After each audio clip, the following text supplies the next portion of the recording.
మారేడు మల్లె నెట్ట అడిగి ఆల్రెడీ వర్షం పడ్డది. రైనీ సీజన్లో మారేడు మీద ఎలా ఉంటుందో మీరే చూడండి. మీరు ఎప్పుడైనా మారేడు మీద వచ్చినప్పుడు మాత్రం మీకు ఒకటే చెప్తున్నాను, భయంకరమైన అడవి అనమాట ఇది. రైనీ సీజన్లో టైం ఎంత అయింది? 1 గంట అయింది. ఎంత చీకటిగా ఉందో చూడండి. ఓకే, చూడండి ఎవ్వడు లేడు, ఎవడో ఒకడు వస్తాడు అంతే. చెప్తున్నాను, మీరు దయచేసి వస్తే మాత్రం మీరు ఫ్రెండ్స్తోనే రండి, సోలోగా రావచ్చు. కానీ బయలుదేరే ముందు మాత్రం మీరు ఆఫ్టర్ 4 o'clock అయితే బయలుదేరిపోవడం బెటర్.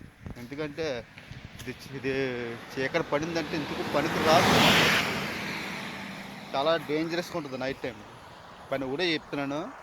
వింటర్లో అయితే మరీ సూపర్ ఉంటుంది, లొకేషన్ చాలా బాగుంది, ఇప్పటికీ బాగుంటుంది. కానీ చలి చలి మబ్బుల్లాగా చాలా ఐస్ బాగుంటుంది, పొగ కింద స్మోక్ కింద బాగుంటుంది.